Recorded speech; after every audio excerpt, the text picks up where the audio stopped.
Welcome back. This is History 475, and I'm Dr. Ron Traylor, and this is lecture number 5. Excuse me one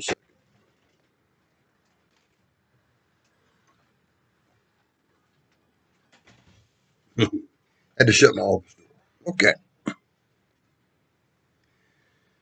We ended lecture 4 with the election of 1796, which was a rather odd election because it resulted in the president, John Adams, from one party, the Federalist Party, and the vice president, uh, Thomas Jefferson, being a member of the Democratic Republican Party.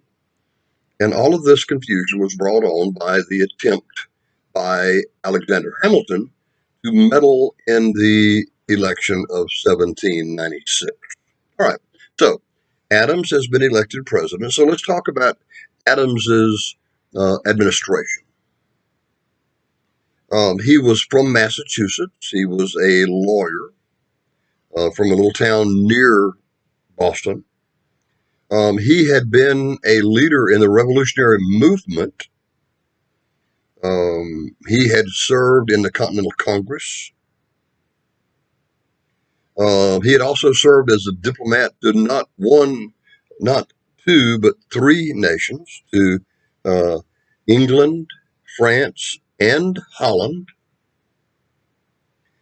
He had served for all 8. He had served as vice president for all 8 years of George Washington's term as president. He was with regard to his political philosophy, he was probably somewhere between Hamilton and Jefferson. Uh, he, but he claimed to be a Federalist. He had a powerful intellect. He had strong convictions. He was eminently qualified to become the President of the United States when he was inaugurated in March of 1797. Now, we talked about Jay's Treaty in a previous lecture, but let me give you some more information on Jay's Treaty. Some things that I omitted from that lecture that we need to go ahead and pick up. Not only did Jay not accomplish much, he didn't get much of what Washington had asked him to accomplish, but Jay gave up things that he should not have given up. I don't really think that Jay was a really good negotiator, to be quite honest with you. Jay had admitted to the British as they were doing the negotiations that food supplies, that war material, that naval stores that were bound for enemy ports on neutral ships could be seized. Now, that was not Washington's intent at all. But Jay gave up those things. Let me say it again. Jay admitted to the British that food supplies, war material, and naval stores that were bound for enemy ports on neutral ships were subject to seizure. I can't speak today. Sorry. Now, the French, who were fighting the British, the French reasoned that in the old-fashioned saying, what's good for the goose is good for the gander, the French assumed that if that was true for the British, it should also be true for them. That if it was legitimate for the British to seize, remember, America is a neutral nation. So American ships are, in fact, neutral ships. If the British could stop American neutral ships and seize food supplies, war materials, and naval stores, then the French they reasoned that they could do the same thing that the British were doing. And so they began to stop American ships.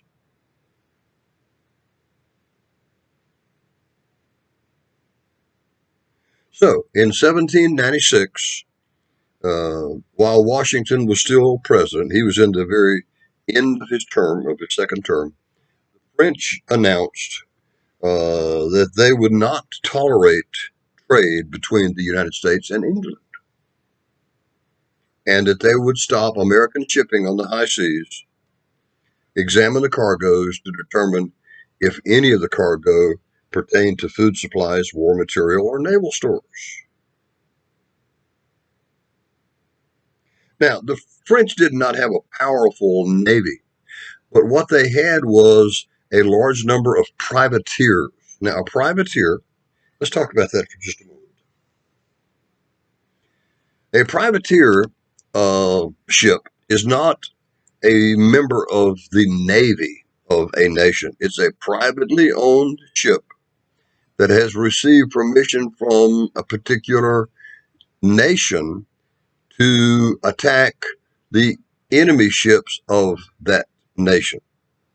For example, because France didn't have a large navy, they gave permission to French private ships to attack British ships and any ship that seemed to be helping the British. And in this case, that was us. That was the Americans.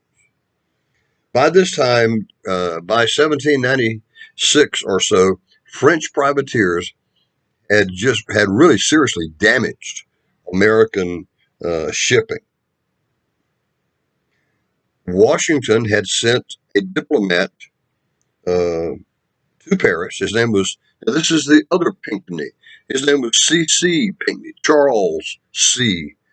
Pinckney, spelled just the same, Pinckney.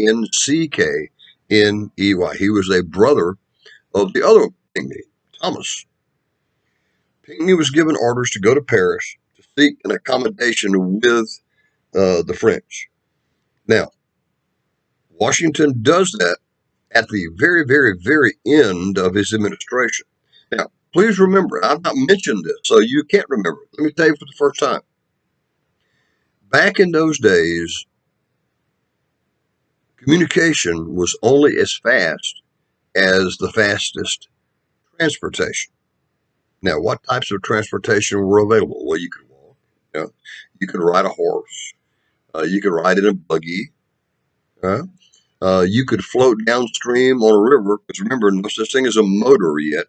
You could float downstream on a river or some type of a stream, and you could, if you were normally, you moved as fast as whatever the current was moving at.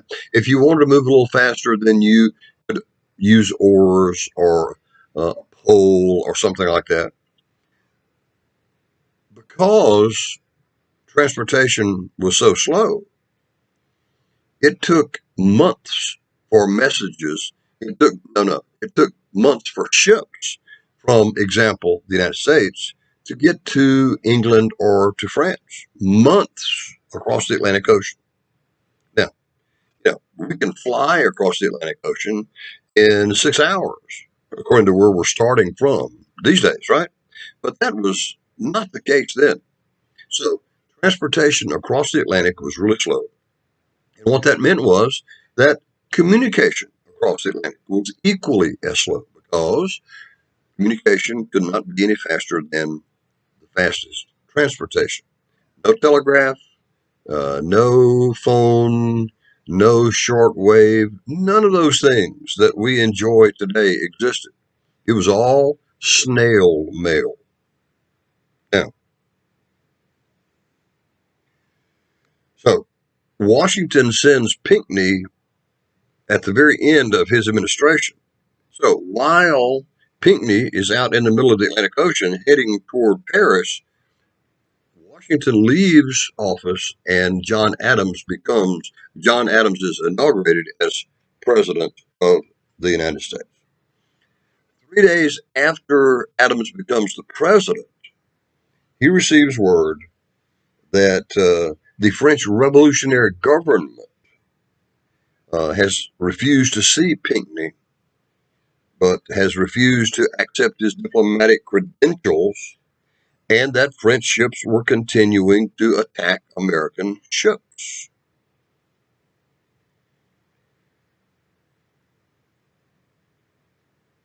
Early in Adams's administration, as many as 300 ships had already been plundered by the French, mostly by privateers. And the French had broken diplomatic relationships with the United States. Now, that might not mean much to you, but that means a lot with regard to diplomacy. The idea is that as long as two nations are talking to each other, there's always a hope that war can be avoided. I mean, that's what diplomats do, right? They talk. But when you break off diplomatic relationships, what that means is that you're no longer talking to the person that you really should be talking to. And usually, when you break off diplomatic relationships, that's the last thing that happens before two nations officially go to war.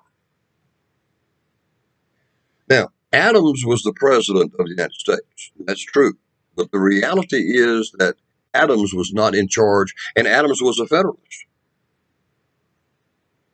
But Adams was not in charge of the Federalist Party. Alexander Hamilton was alive. He had created the Federalist Party, and Hamilton was still in charge of the Federalist Party. As a matter of fact, every one of the cabinet members in Adams's cabinet were Hamilton men. And they reported back to Hamilton on everything that went on in the Oval Office. The problem, of course, is that Hamilton's desires quite often were not the same as President Adams's desires. So there was a division within the Federalist Party. Both men were Federalists. Hamilton's desires were not often Adams's. Also, remember what else is happening. The vice president of the United States is not even, I mean, it's bad enough that the Federalists are fighting each other. But we need to remember that Jefferson, who's the vice president, is not even a Federalist. He's a Republican, so it makes it even worse. Poor Adams. Huh? Yeah, poor Adams. Now, in 1797, Adams sent some American diplomats to Paris. Adams understood that we should not go to war with France. And so he sends a delegation of American diplomats to Paris to try to fix things between the two nations. When the Americans when they arrive in Paris, they are met by three French officials who ever since then have been known as Mr. X, Mr. Y, and Mr. Z. And we have, ever since this happened, referred to this as the XYZ affair. These three French men meet with the American delegation, the American diplomatic delegation there in Paris, and they suggest that the three Frenchmen are important people, they know important people, and they can arrange for the Americans to meet the appropriate French officials in return for a bribe of a suitable size.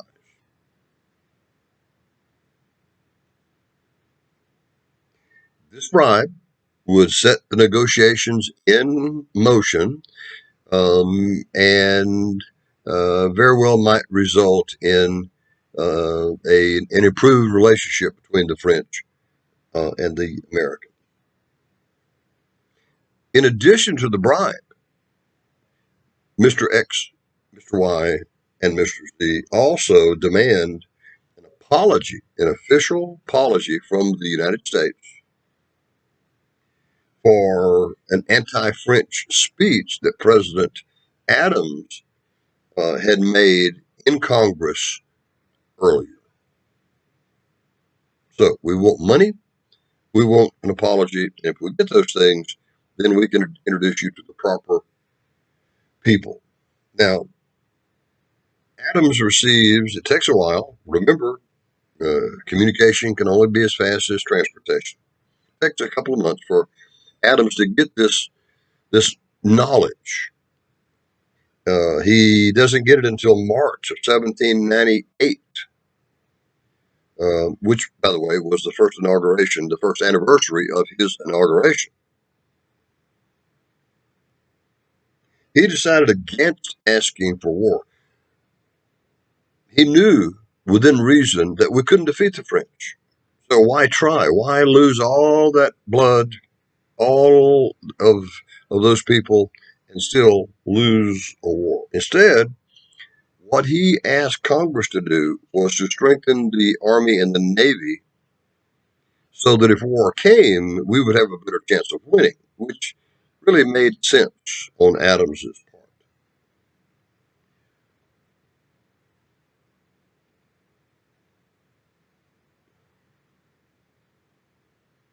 Once the American people heard about the XYZ affair, they were outraged because Adams released the content of the letters that the American diplomats had sent back to him, uh, talking about the demands of Mr. X, Mr. Y, and Mr. Z. There was public outrage. One of the famous quotes that came out of this time period was millions for defense, but not 1 cent for tribute. Right? We're not going to give the French any money, and we're not going to give the French an apology. As a result, we never did officially go to war with France. All right? Now, listen to me carefully. We never, the operative word there is officially. We never did officially go to war with France, but we certainly unofficially went to war with France. There was, from 1798 through 1800, parts of 3 years, 98, 99, 100. There were, for parts of 3 years, there was this undeclared war between the United States and France. It was a navy war. It was fought on the oceans of the world. But the French Navy and their privateers, and the American Navy and their privateers, because we had some too, fought this undeclared naval war. Patriotism soared during the time period. Adams's popularity grew despite, uh, rather, because of his appearance as a wise, responsible, elderly statesman.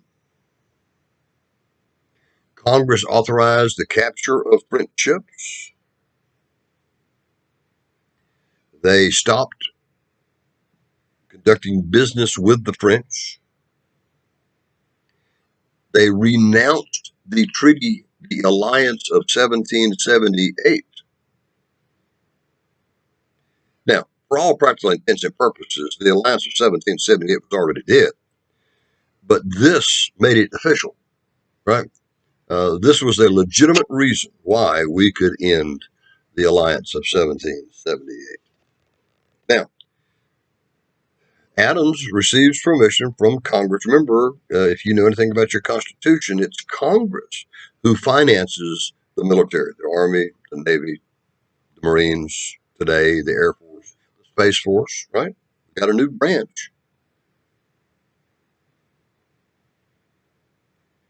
The only thing a president can do is ask for money. It's the Congress who approves the money. All right, so Congress um, helped. They devoted the funds to help strengthen the United States Navy. The U.S. Navy, for all practical intents and purposes, had ceased to exist after the end of the American Revolution. Let me say it again. These were wooden sailing ships, and they needed constant care to make sure that the wood wasn't rotting, that the hull wasn't damaged, that barnacles didn't get on them and eat in the wood, that woodworms didn't get into the wood and eat the. Look, uh, A wooden navy required almost constant maintenance. As a result, the United States Navy had dwindled to almost zero by the time of this undeclared war between the United States and France. So, Congress authorized the building using the funding that has been approved by the Congress.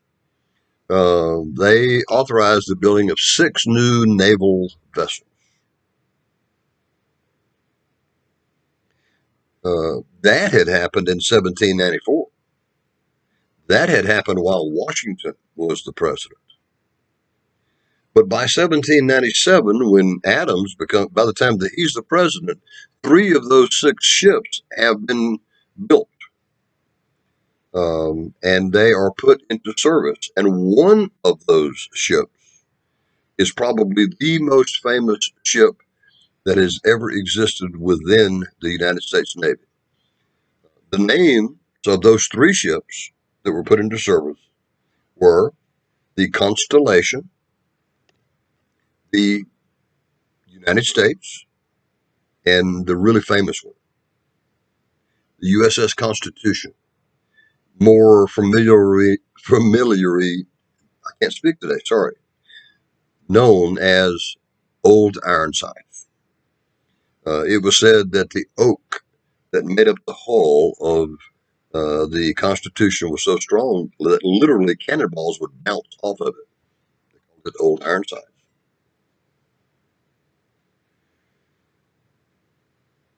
By 1799, other ships were built.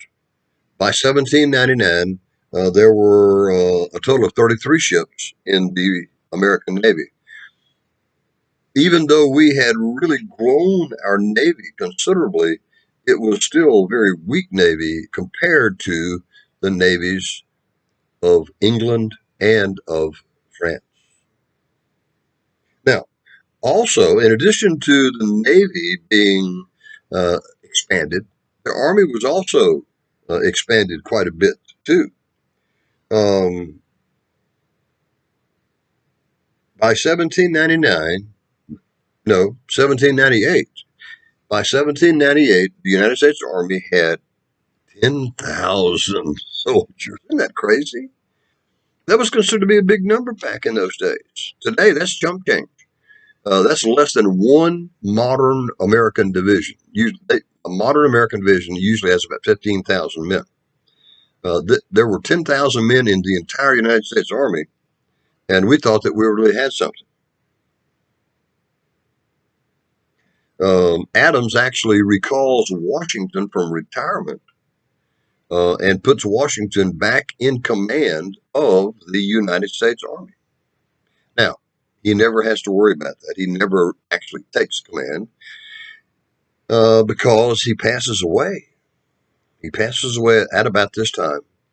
And so, in hindsight, it's probably a good thing that Washington decided not to run for that 3rd term, right? Because he would have died in the middle of that 3rd term, which might very well have caused a constitutional crisis with all kinds of problems that no one could foresee. Now, when the United States when the United States responded by building these ships, by increasing the size of the army, the French realized that they had kicked over a hornet's nest, and they began to backpedal. In Louisiana, we would say they began to crawfish, right? They began to go backwards.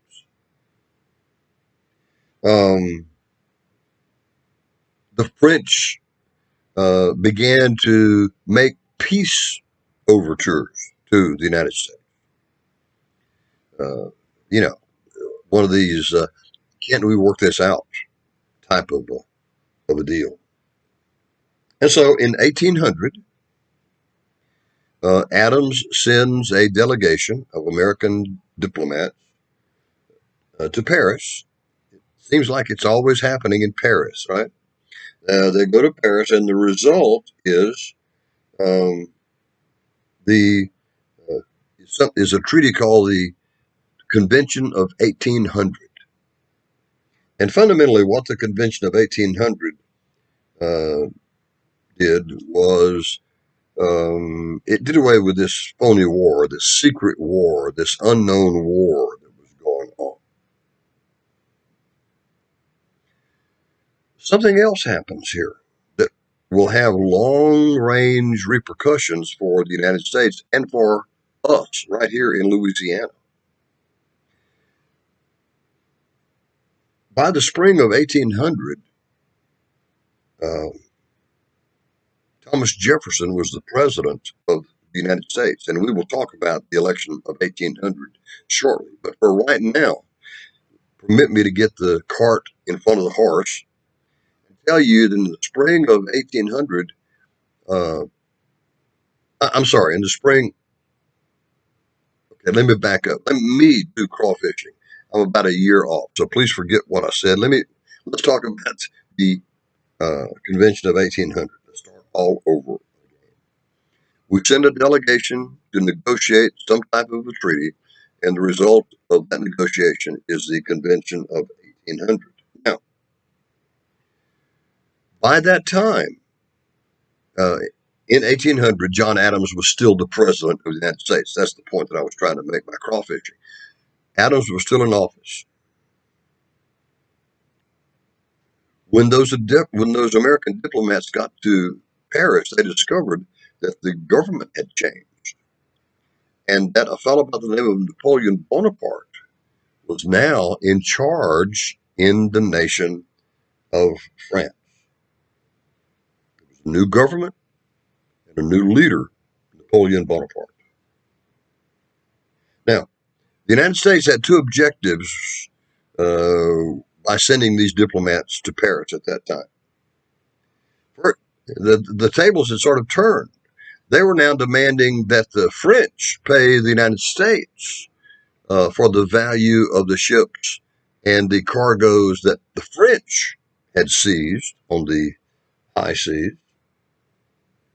And the Americans also wanted the French to join with the United States in doing away with, finally and officially, the Treaty of Alliance of 1778. Now, the Convention of 1800, when it was approved, in the Convention of 1800, as it was approved, the French only agreed to end the Treaty of Alliance of 1778, and they agreed to stop the fighting.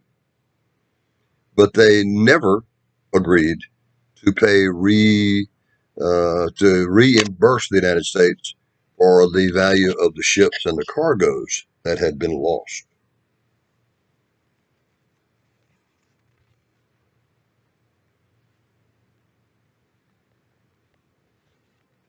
All right.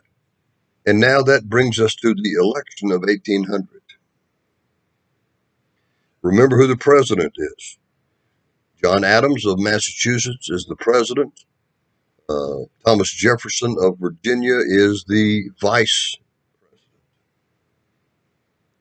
Now, Americans begin to complain about the policies of the Federalist Party. Americans begin to complain that all this money was spent to build the Navy, which is very expensive, by the way, and all this money had been raised to increase the size of the Army, and neither the Navy nor the Army had been used. So many Americans thought that this was money badly spent.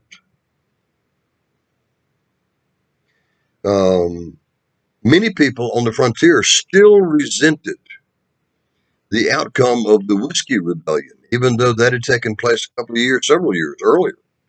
It still was leaving a bad taste in the mouth of many Americans who lived on the frontier. And of course, there was Jay's Treaty, which arguably is the worst treaty that the United States has ever negotiated with anybody. So there were a number of reasons why there were grievances against the Federalist Party, because all of this stuff had been done under the guidance of a Federalist president of the United States. So 1800 rolls around. Who were the main candidates? Well, for the Federalists, once again, the Adams, John Adams, runs for re-election. And most Federalists hope that C.C. Pinckney will, who's the brother of Thomas, who negotiated Pinckney's treaty, they hope that C.C. Pinckney, Charles Pinckney, will come in second and become the vice president. For the Democratic Republicans, the presidential candidate is clear for them. It's Thomas Jefferson, who runs against John Adams while he is still John Adams's vice president. Now, I have heard all my life the old saying that politics makes strange bedfellows. And I can't think of a clearer example of the truth of that little statement.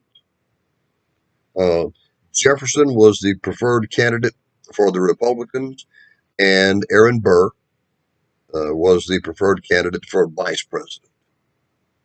But remember, the way it was back then, the guy who gets the most electoral votes becomes the president. The guy who gets the second most electoral votes becomes the vice president. That's what each party hoped for. Adams would finish first. Charles Pinckney would finish second. The Republicans hoped that Jefferson would finish first, and that Aaron Burr would come in second. Now, we think that today's politics is dirty, and it is. I mean, I don't deny how dirty today's politics can be. I mean, it seems that you can just say anything about a candidate, and there'll be somebody out there that will believe what you're saying. So the most outrageous claims were made by both parties. Neither party was innocent in this. Now, once again, Alexander Hamilton meddles in the election. It seems that Hamilton cannot learn his lesson. Hamilton meddles in the election again because he hated John Adams in 1796, and he still hates John Adams. He publicly said Adams is not fit to be the president. He accused Adams of, quote, disgusting egotism. Now, folks, that's like the pot calling the kettle black. You've heard that old Southern saying. I mean, if anybody in the world had a big ego, it was Hamilton. Jefferson's opponents called him an atheist and claimed that Jefferson had supported the bloodshed of the French Revolution. Well, let's examine that accusation. And let me start by telling you something that might shock you. Thomas Jefferson was not a Christian, but he certainly wasn't an atheist either. There was a movement back in those days called the Deist Movement. Let me spell that one for you. D-E-I-S-T, Deist. Some people pronounce it Deist, same thing. What the Deists believed was that God existed, that God was all powerful, that God had created the universe.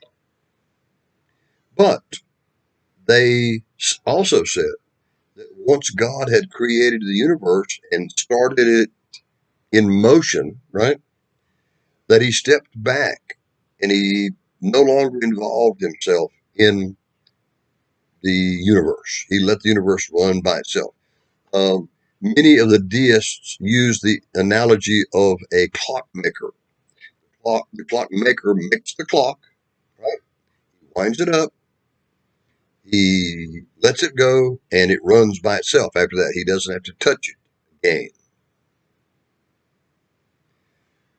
So it was incorrect to call Jefferson an atheist.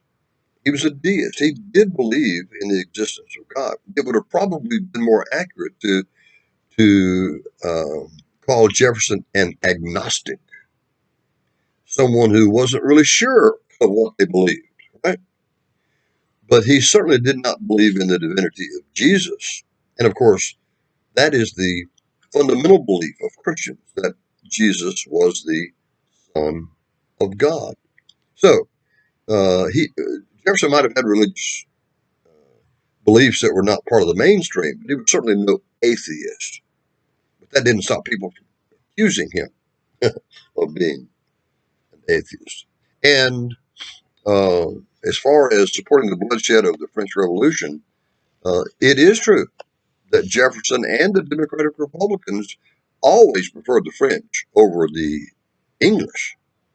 But once the bloodshed of the French Revolution began, uh, Americans withdrew their support of France, and that included Thomas Jefferson.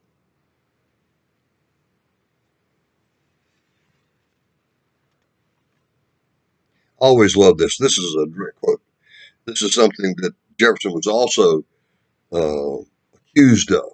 Here's the quote: that if he was elected, that his election would result in, quote, dwellings in flame, female chastity violated, children writhing on spear points. Well, that's a pretty dismal picture, isn't it? Rape and burning and destruction and child abuse and all those things. That's what Jefferson was accused of by the Federalists. Now, in that election, Adams did, Adams the Federalist, did rather well.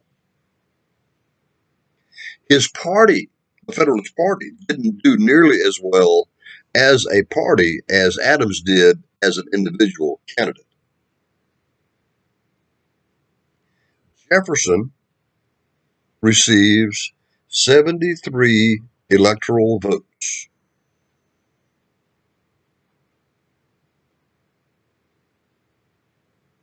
Adams receives 65. Remember, nobody is running for the vice president. Everybody is running for the presidential spot. So, Jefferson, 73 electoral votes, Adams, 65. In order to be elected, according to the Constitution, you got to have the most electoral votes. That's true. But you got to have a majority of the votes that are cast. And in the election of 1800, even though Jefferson had more electoral votes than Adams, it was not enough to elect him outright.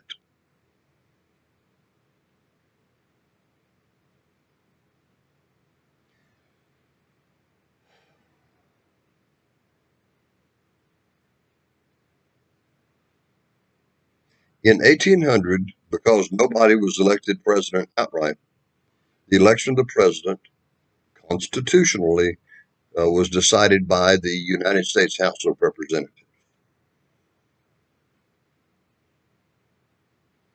And when the election went and the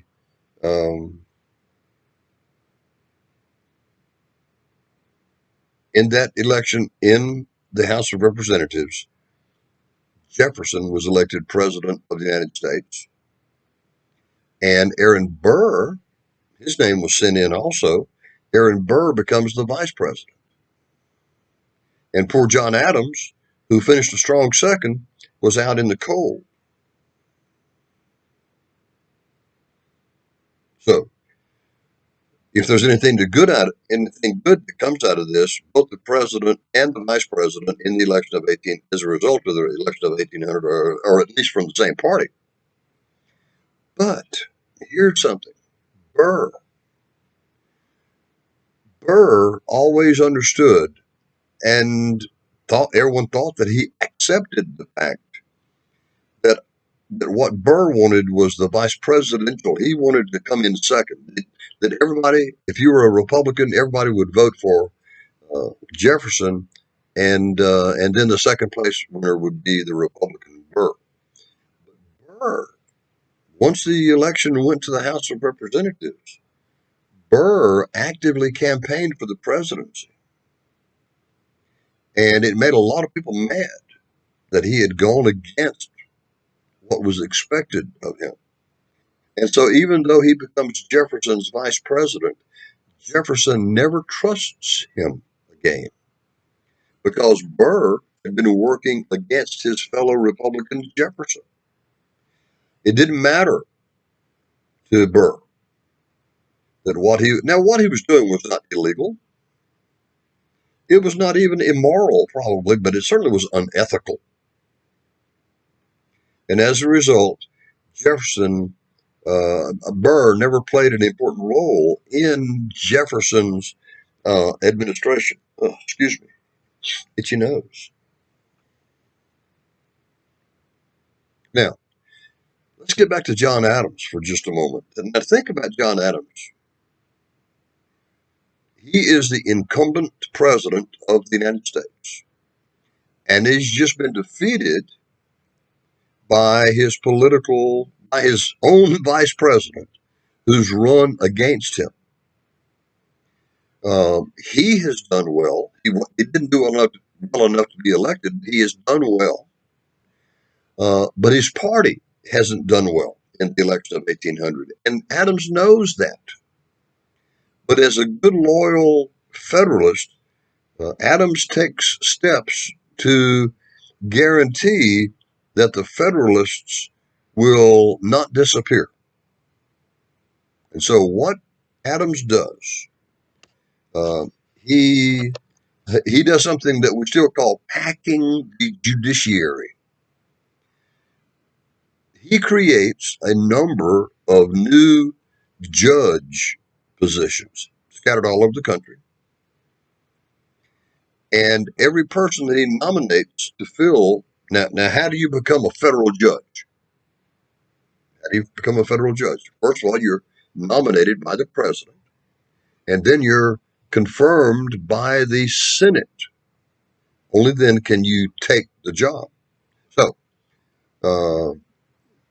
Adams nominates all these men, and guess what? They're all Federalists. How about that? Um, and at least until their term ends, the Federalist Party has a majority in the U.S. Senate, and so they confirm, they legitimize Adams's nominations. Of course, many of those people remember I said that Adams did well as a Federalist in the election, but nationwide the Federalists didn't do very well.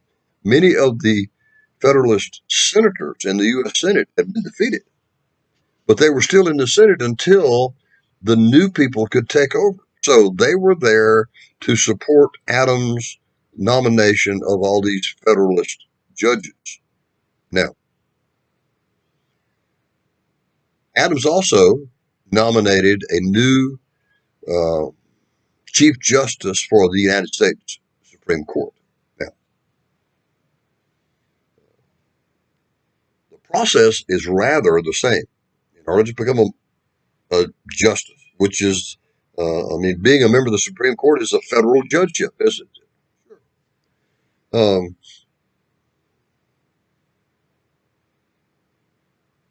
Adams nominates a man by the name of John Marshall, who is a distant cousin, believe it or not, of Thomas Jefferson. They're both from Virginia. But Marshall also is a Federalist. So while the Senate is confirming all these other judges, they also confirm John Marshall. And so all these new federal judges every single solitary one of them are Federalists, and as is John Marshall. Now, it's interesting The election of 1800 is significant for a number of reasons. I want you to think about this very carefully. Prior to the election of 1800, two men had served as president of the United States. Washington had served 2 terms, a total of 8 years. Adams had served 1 4-year term. So the nation had been in existence under the Constitution for 12 years, and the president for every one of those 12 years had been a Federalist. But as a result of the election of 1800, the Federalists are kicked out of the White House. They lose power in the Congress. For the first time, the opposition party has won the presidency. In this case, the opposition party is the Republican Party, right? No one knows what's going to happen. Nobody. It's never happened before, where a president from one party has been defeated and kicked out by the candidate of the other party.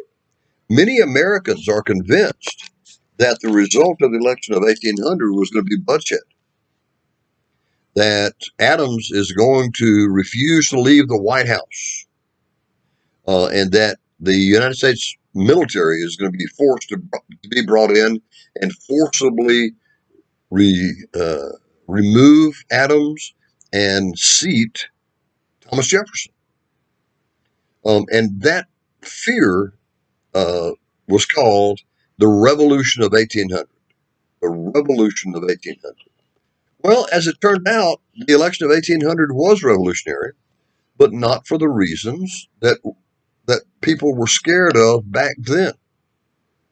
The reality is that Adams cooperated when it came when Inauguration Day rolled around. Now, he was rather childish. He refused to attend the inauguration. While Thomas Jefferson was taking the oath of office as the president, Mr. and Mrs. Adams were in a carriage heading back home to Boston. They didn't even want to be around Thomas Jefferson, right? But he certainly did not refuse to leave. He voluntarily left. And so, the bloodshed and the violence that many Americans feared did not materialize. And so, if I were to ask you what was revolutionary about the revolution of 1800, the answer I would hope that you give me is that it was bloodless and nonviolent. And it set the tone for subsequent presidential elections. There have been a number of times in our history where the incumbent president has been defeated by a candidate from the opposition party. But every time, the president who's in office has left gracefully, or in the case of John Adams, maybe not so gracefully, but the point is they left, and they left peacefully. Now, I've heard all kinds of stories about, if former Vice President Biden wins the election, is Donald Trump going to have to be forced to leave the White House? And I say no. No, you can think that if you want it, but I'm here to tell you that's not going to happen. Trump is going to leave the White House just as peacefully, maybe not gracefully, but he will leave the White House peacefully, and the Bidens will move in. Okay, I want you to write that down. Write the date that you hear this lecture down, so when it comes down to it, you'll remember that I said it ain't gonna happen on that date. Okay, all right. Okay, so Thomas Jefferson is now the president of the United States.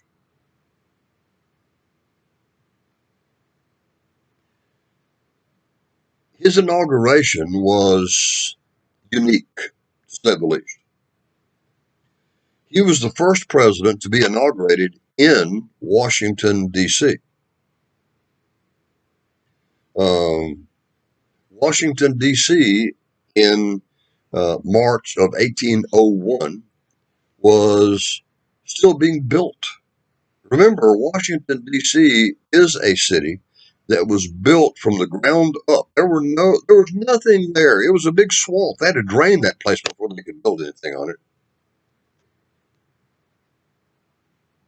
So the capital, the city of Washington, was built to be the capital of the United States.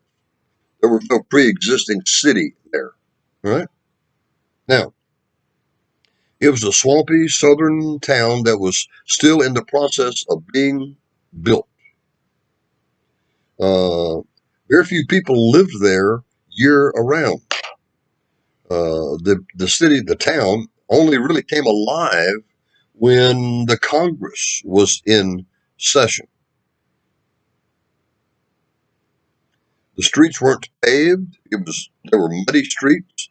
Uh, Pigs were wallowing in the street. Chickens were picking at corn in the middle of the streets. Yeah. The Capitol itself was still in the process of being constructed. A number of very primitive buildings were all over Washington, uh, and the people who lived in those were the workmen who were building the Capitol, right? Very fundamental, very rudimentary uh, housing for the workers. The Capitol building was not finished. The White House was not finished. Now, the Adamses had lived in the White House. That's true. They were the first presidents to actually take up residence in the White House, but they lived in it while it was being built around them.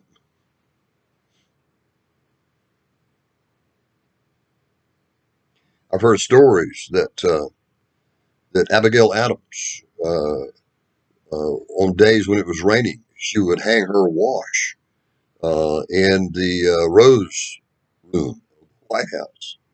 I'd love to get back in a time machine and go see that too. So remember, Jefferson was from Virginia. He uh, he he came to Washington. There was no place for him to live. The Adamses were moving out when he got there, so there was no place for him. There was no room for him in the White House, and so he took a room at a local boarding house. Now, boarding houses were not Hiltons back in those days. Quite often, they were very plain, not very clean. You rented a bed and you rented maybe a couple of meals a day. You probably had to share a room with a roommate. So those were Jefferson's living conditions when he first moved to Washington in preparation for being inaugurated as president of the United States. On the morning of the inauguration, now Jefferson, he didn't like a lot of fancy stuff. Right? He didn't like to be uh, made to feel that he was really, really, really important. Uh, Jefferson was a wealthy man, but Jefferson also liked to think that he was uh, just one of the guys. Right. So on the morning of the inauguration, he got out of bed like any other morning. He went downstairs in the boarding house. He had breakfast at at a long table, probably 6 or 8 or 10 other people there having breakfast with him, people he did not know. And then he walked to the Capitol building to take the oath of office as president of the United States. Now, I have read in several places that although Jefferson was a wonderful writer, I mean, think of what he wrote. He wrote the Declaration of Independence, for goodness sake. It's just as much poetry as it is a political document, isn't it? He was a wonderful writer, but I've also heard that he was a terrible public speaker. He had a high pitched, sort of a squeaky voice. And what's more, he knew it. He was very much aware how his voice sounded. And so he really didn't like to speak in public. He read his speech as quickly as he could. He read it in a quiet voice. Probably the only people who could hear him were the people who were standing there in the first 3 or 4 rows, right? He returned to his boarding house, had dinner, and that was it. That was his first day as president of the United States. Just a regular guy. Now, let me give you some further evidence of the simple lifestyle. He was a wealthy man, and he loved the luxuries of being wealthy. So we need to separate luxury from attitudes here. He loved he liked fine wines and he loved fancy food. But when it came to his public persona, he liked to keep things simple, as evidenced by him walking back and forth from the boarding house to the Capitol to take oath of office, then walking back to the boarding house. Now, that sort of set the tone for the rest of his term in office, this simplicity. He took pains to avoid being perceived by the American people as a king. Remember, the United States had not existed long, and there were still debates going on about how fancy should the president dress, and uh, should we call him Your Excellency or Your Highness, or should he really be a king? We've settled that stuff. But that was still fresh on the minds of many people in 1801 when Jefferson becomes the president.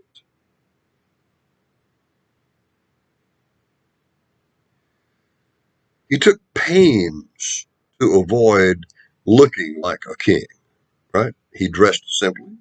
I'm sure it was the very finest of fabric, but it was plain black and white, right?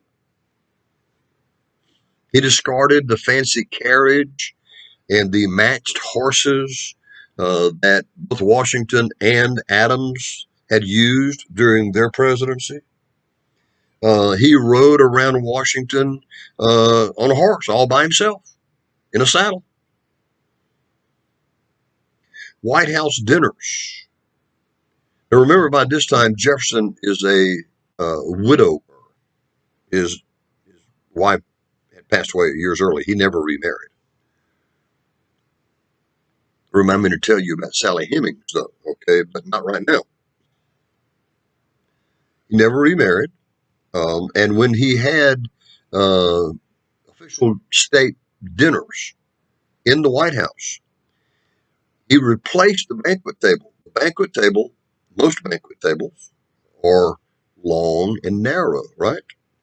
And the guest of honor, in this case, the president of the United States, would sit at the head of the table. You could walk into a banquet room, and without knowing anything about anybody there, you could pick out who the most important person in the room was. It was the person sitting at the head of the table.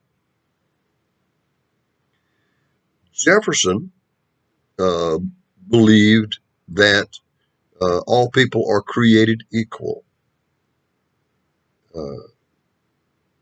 And so he does away with that rectangular, sorry, I can't speak, table, and replaced it with a round table.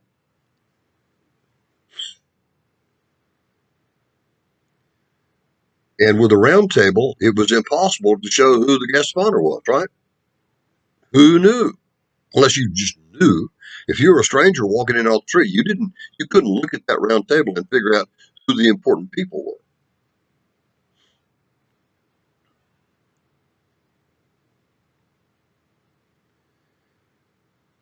All right, that's 59 minutes and a few seconds. This is a good place to stop. I don't want to start the next topic and then have to interrupt myself. So, there it is, my children. That was lecture 5, right? And we will continue soon. And until then, I'll see you.